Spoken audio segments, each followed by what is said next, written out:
बीडमध्ये ओबीसी एल्गार मेळावा होतोय आणि या मेळाव्यावरूनच आता एक नवीन वाद सुरू झालेला आहे। प्राध्यापक लक्ष्मण हाके यांना या कार्यक्रमाचं निमंत्रण नाहीये,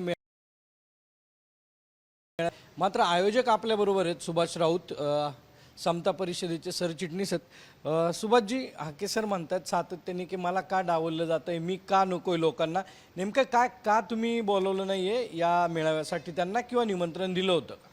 अखिल भारतीय महात्मा फुले समता परिषदेचे संस्थापक अध्यक्ष आणि तमाम देशाचे ओबीसीचे नेते आदरणीय छगनरावजी भुजबळ साहेब हे गेल्या 50 वर्षापासून ओबीसीसाठी काम करत आहेत।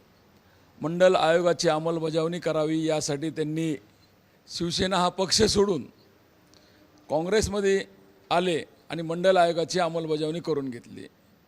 निश्चितच गेल्या 30-40 वर्ष झालं भुजबळ साहेब ओबीसीवर ज्या वेळेस अन्याय होईल त्यावेळेस ते रस्त्यावरची लढाई लढतात, कोर्टाची लढाई लढतात आणि सभागृहातली पण लढाई लढतात।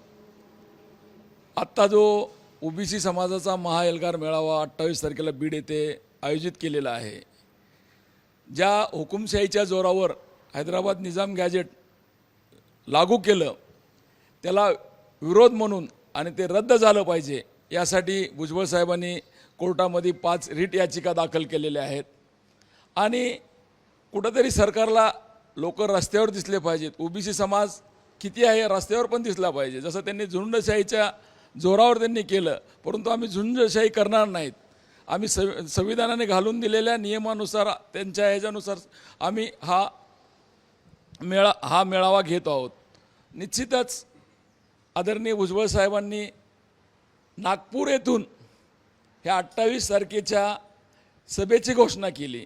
मी पण बीड आता isakal.com आहे देशातील नंबर 1 ची मराठी न्यूज वेबसाईट। प्रत्येक अपडेटसाठी isakal.com ला नक्की भेट द्या।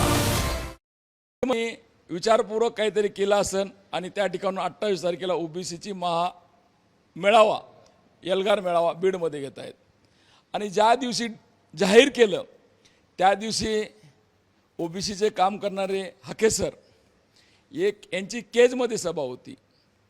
त्या ठिकाणी आमचे पण सगळे पदाधिकारी त्या सभेला होते।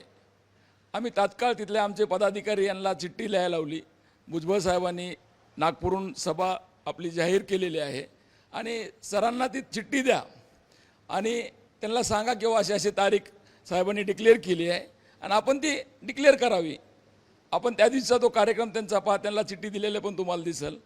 त्यांनी ते डिक्लेअर न करता माझा 28 तारखेला नांदेडचा कार्यक्रम आहे, माझ्या कार्यक्रमाची पूर्ण तयारी झालेली आहे आणि मी त्या कार्यक्रमाला जातो आणि भुजबळांना मी बोलतो असं ते आमच्या कार्यकर्त्यांना पदाधिकाऱ्यांना बोलले। नंतर संध्याकाळी 6 वाजता तुम्हाला कॉल रेकॉर्ड बी आहे माझ्याकडं, त्यांना कॉल केलेलं पण मोबाईलमध्ये माझ्या तुम्हाला चॅटमध्ये दिसेल किंवा मोबाईल लावला होता का नाही त्यांना, त्यांचं माझं बोलणं झालं तर त्यांनी सांगितलं का तुम्ही परस्पर तारखा कशा घेता। आदरणीय भुजबळ साहेबांनी जर तारीख डिक्लेअर केली असेल आपल्या सगळ्यांचं काम आहे। हा ओबीसीचा एकमेव नेता असा आहे की रस्त्यावरची लढाई लढतो, सभागृहातली लढतो आणि कोर्टाची पण लढतो। त्यामुळं हाके सरांचं माझं बोलणं झालं, ते म्हणजे 28 तारखेला राऊतजी माझा कार्यक्रम नांदेडला आहे, माझी तयारी झालेली आहे। ठीक आहे म्हणलं, तुम्ही तुमचा नांदेडचा कार्यक्रम करा, आम्ही बीडचा कार्यक्रम करू। कारण की आज आपण पाहतो प्रत्येकजण ओबीसीतला उठतो, आपल्या पद्धतीने कार्यक्रम घेतो। त्यांनी फेसबुक पोस्ट लिहिली, मग ही सगळी नाराजी काय आहे त्यांची, म्हणजे कुणावर नाराजी ते आम्हाला काही माहीत नाही साहेब, कारण की कालचा धनगर समाजाचा खूप मोठा मोर्चा निघाला, त्यांची नाराजी कशामुळे हे मला पण माहीत नाही। परंतु ज्या वेळेस ओबीसीचे मेळावे होतील त्यावेळेस आदरणीय भुजबळ साहेबांनी पण त्यांना निमंत्रण दिलं होतं आणि त्यांची सुरुवातच ओबीसीचे महाएल्गार मेळावे 1.5 वर्षापूर्वी घेतले। इंदापूरच्या सभेमध्ये आम्हीच त्यांना बोलून व्यासपीठावर घेतलं होतं। हालाकी आज तुम्ही पाहताय बीडमध्ये जे 1.5 वर्षापूर्वी घडलं, माझं देखील खूप मोठं नुकसान झालं, माझं हॉटेल माझं घर जाळण्याचा प्रयत्न झाला, तरीही न डगमगता आम्ही गेल्या वर्षी ओबीसीची महाएल्गार रॅली काढली होती।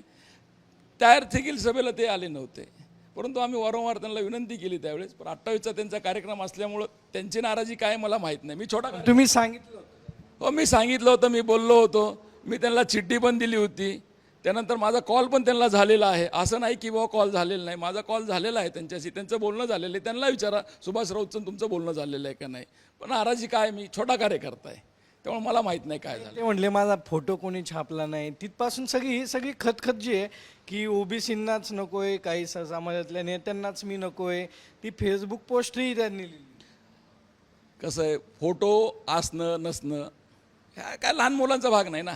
आपण मॅच्युअर्ड आहेत, आपण नेते आहात. आदरणीय भुजबळ साहेबांनी कधी विचार केला नाही किंवा माझा कुठं फोटो आहे माझा काय नाही. ती जिथं ओबीसीचा प्रश्न आहे त्याला साहेब येतात, साहेब लढतात. ठीक आहे, हाके सर त्यांच्या पद्धतीने काम करतायत, त्यांनी त्यांच्या पद्धतीने काम करावं, आमचा त्यांना विरोध नाही आहे. त्यांनी त्यांचा नांदेडचा मेळावा घोषित केला आहे, त्यांनी नांदेडला मेळावा घ्यावा. कारण की ओबीसी 375 जाती आहेत, ओबीसी 375 जाती आहेत आणि त्या जातीला प्रत्येकाला न्याय देण्याचं काम सगळ्यांनी आपापल्या पद्धतीने करावं या ठिकाणी मी त्यांना सांगतो. पण आले मेळावे ते भुजबळ साहेबांनी ते बघून घेते. मी छोटा कार्यकर्ता आहे सर. नक्की. आपल्यासोबत राऊत होते आणि यांनी सांगितलं की हाके सरांना निमंत्रण जे आहे ते दिलेलं होतं, मात्र हाके सरांनी मेळावा असल्याचं कारण दिलेलं होतं. त्यामुळं जी फेसबुक पोस्ट लिहिलेली आहे किंवा जे सोशल मीडियावर सध्या आपल्याला पाहायला मिळतं आहे हाके सरांची नाराजी, याला जो रोष आहे हा नेमका हाके सरांचा कुणावरती आहे हे आत्ताही समजू शकलं नसलं तरी निमंत्रण दिलेलं होतं, मात्र हाके सरांनी का नाराजी व्यक्त केली आहे हे आता हाके सरच सांगू शकतील. कॅमेरामॅन किरण काजळेसह सागर आव्हाड, साम टीव्ही, बीड. देश विदेशातील प्रत्येक घडामोडींचे लाईव्ह अपडेट मिळवण्यासाठी आता साम टीव्हीच्या सर्व सोशल मीडिया प्लॅटफॉर्मला लाईक, फॉलो आणि सबस्क्राईब करा. तसंच सर्व नोटिफिकेशनसाठी बेल आयकॉन प्रेस करायला विसरू नका.